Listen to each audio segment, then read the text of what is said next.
And now a live look at Capitol Hill. The Senate set to vote again today on a bid to reopen the government. But Senate Democrats say there's no deal yet to end this record-breaking stalemate. After Tuesday's election wins, too, more Democrats, they appear inclined to hold the line on getting those Obamacare subsidies in a funding bill. And that's something Republicans say should be debated separately after the government is reopened.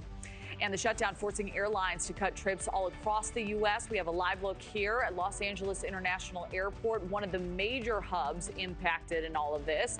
Already this morning, more than 800 flights canceled nationwide, with more to come in the coming days. Federal authorities ordering the cuts to keep air travel safe as the air traffic control network suffers through increasing staff shortages during this shutdown. And we welcome now TSA Acting Deputy Administrator Adam Stahl. Adam, I know you've been urging travelers to arrive early, expect these longer wait times.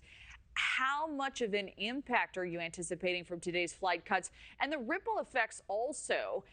Are there areas of the country that may be hit harder than others in all of this? It's really hard to kind of forecast. First off, thanks for having me. It's hard to forecast, where and when there'll be impacts, but we know we've seen isolated impacts at select airports, in hour, 2-hour wait times at Houston, for example, and those were isolated. But today is the second possibly missed paycheck for our TSA officers, and so going into the weekends, we anticipate those impacts to be more significant in the days ahead as well. And so many Americans are concerned about their Thanksgiving travel plans being derailed. Right. Even if this shutdown ends, say, next week, how much time do you think it will take for things to stabilize ultimately? What do you anticipate also if we don't see a conclusion to this next week? If there's not a conclusion to this next week, the impacts are going to be more and more severe. Again, I want to underscore the fact that there will not be any sort of degradation to the security processing system, the security process at the checkpoint, at checked baggage. But again, inconvenience factor will be high. We will see an increase in wait times across the board, and that is just fact as the days continue and weeks continue. So we really need Senate Democrats to come back to the table and get a CR across the finish line so we can get back to normal order. What would be your advice to travelers who are trying to navigate this right now? They're trying to figure out if they can make it to their holiday destinations. Should they be booking travel for maybe some December travel, plans or excursions? How would you advise people work with the landscape that we're looking at right now?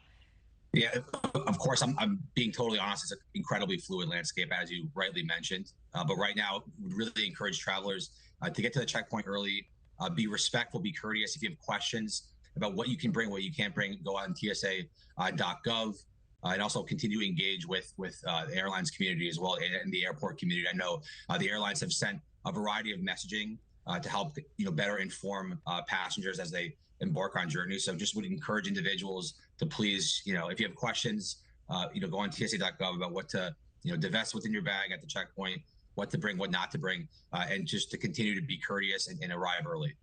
I'd like to get your response to a travel industry analyst who told NewsNation the airlines were not given enough time to prepare for all of this. Here's a clip.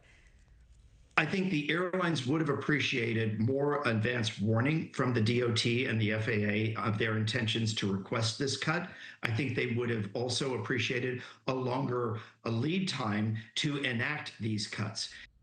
So what are you hearing on the ground level regarding the challenges of working out the logistics that we're facing in the wake of these cuts?